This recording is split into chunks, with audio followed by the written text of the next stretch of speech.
আজকে আর দর্শন বোধহয় হবে না, কারণ 8টা বেজে গেছে। দেখুন মূল ফটকে আলো সব নিভে গেছে, ব্যাড লাক। আজকে আর দর্শন হলো না। এখানে সব মানুষজন এখানে বৃষ্টির জন্য আটকা পড়ে গেছে।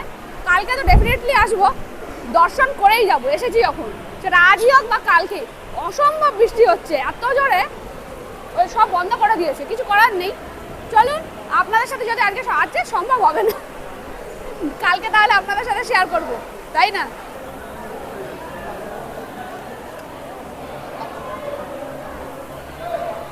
জয় জগন্নাথ।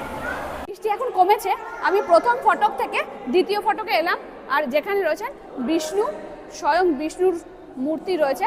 এইবার আমি যাব মূল মন্দিরের দিকে। আসলে 8টার আগে আমরা ঢুকে পড়েছি, তো আমরা তো দর্শন করতে পারিনি।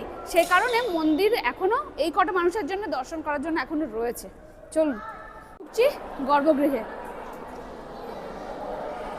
কত বড় জায়গা, কত মানুষ একসাথে বসতে পারবেন, সন্ধ্যা আরতি দেখতে পারবেন। দারুণ লেগেছে কিন্তু। প্রথম ইমপ্রেশনটাই একটা দারুণ। যদিও ঠাকুরের জায়গা মানে ভালো হবে, তীর্থস্থান হয়ে গেল আমাদের জন্য এখন দীঘা। কি অপূর্ব কাজ দেখো, স্তম্ভগুলোতে খুব সুন্দর কারুকার্য করা রয়েছে, হাতের কাজ।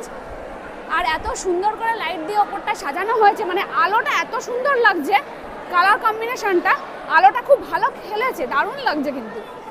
বাবা, আমি পৌঁছাতে পারবো? আরে যারা দাঁড়িয়ে আছে তারা তো একটু ছেড়ে দিতে পারে। এই এখন দর্শন করুন জগন্নাথ দেব, জগন্নাথ, বলভদ্র আর সুভদ্রা দেব। অপূর্ব সুন্দর দৃশ্য আপনাদের সাথে শেয়ার করলাম, একদম সামনে থেকে আপনারা দেখছেন। সোজা আসো, সোজা আসো, সোজা আসো, সোজা আসো, সোজা আসো। দেখুন আপনারা একদম গর্ভগৃহে। জগন্নাথের জয় শ্রীরাম, জয় শ্রীরাম, জয় শ্রীরাম। এই নারাই কই? আমি এখন দর্শন করে বাইরে যাচ্ছি, আর দাঁড়িয়ে রয়েছি গজের পাশে। বৃষ্টি একটু বাদ ছেড়েছিল, একটুখানি দাঁড়াতে হয়েছে, কিন্তু তারপরে খুব ভালো জগন্নাথ দেব দর্শন করেছি। আপনারা নিশ্চয়ই, আপনাদের সাথে শেয়ার করেছি, আপনারা দেখছেন। আর এটা হচ্ছে বাহির পথ, ওইভাবে দর্শন করে এইভাবে বেরিয়ে যেতে হবে আপনাকে বাঁ দিক দিয়ে। আর আমরা এখন বেরোবো 7 নম্বর গেটের দিক থেকে। আর একটা ছোট্ট ইনফরমেশন দিয়ে দিই, এখানে যারা বয়স্ক মানুষ রয়েছেন তাদের জন্য কিন্তু হুইল চেয়ারের ব্যবস্থা রয়েছে। আর স্ল্যান্টিংও করা রয়েছে, যেমন সিঁড়ি রয়েছে তেমন স্ল্যান্টিং করা রয়েছে, যাতে সহজেই ওঠানামা করা যেতে পারে। এবং সিঁড়ির ধাপও ভীষণ ছোট ছোট ছোট ছোট, কোনো অসুবিধা হবে না।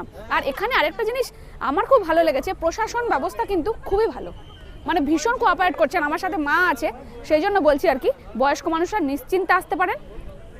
দারুণ দর্শন করেছি। যাক, আমি তো ভাবলাম বৃষ্টির জন্য বোধহয় দর্শন করতে পারবো না। উফ, জগন্নাথ দেব দেখা দেবে না, এটা হতে পারে না।